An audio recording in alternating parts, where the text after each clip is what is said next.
Next, a man of granite who had great days for Tottenham, Derby and of course Scotland throughout the 60s, Dave Mackay.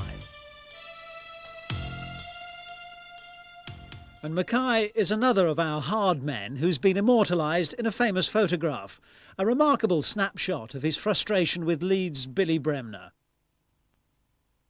Yeah, I mean, I've been in the same situation myself with Paul Gascoigne.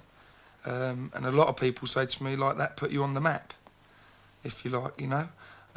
It was a picture of total commitment and aggression. You know, I mean, they look like, if you'd left them in a ring on their own, you know, one of them would have had to drop down dead to end the fight.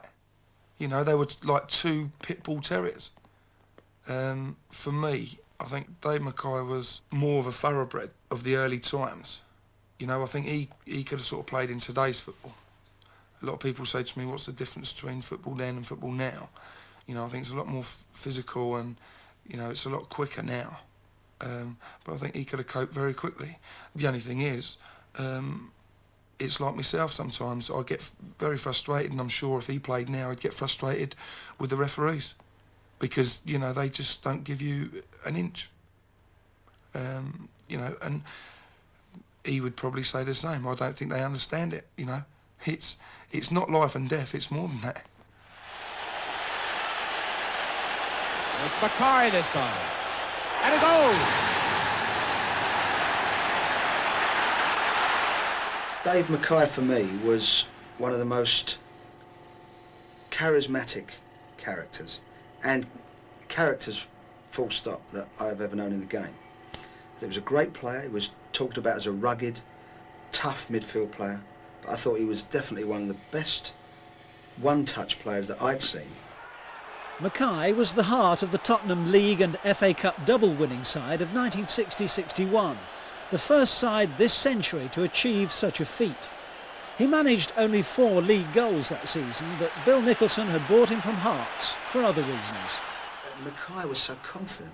I mean, he was really superhumanly confident. There are great stories about Dave. I mean, he would throw the ball to the opposition as he ran out on the field and say, "Go and have a kick now, because you're not going to get one when the game starts," you know, and all that stuff. And then we used to play in the gym, and Eddie Bailey was the coach then, and he used to give us all a ball each, and there would be lines, coloured lines.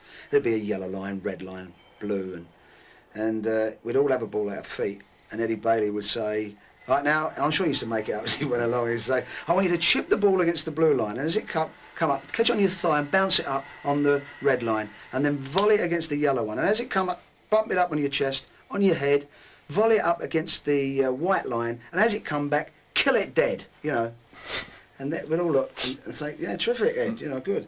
And then Dave, you say, "Hold on a minute," and he'd go, "Chip, thigh, volley, back, on the chest, on the head, volley it back on the white line, kill it stone dead." Do you mean that, Ed?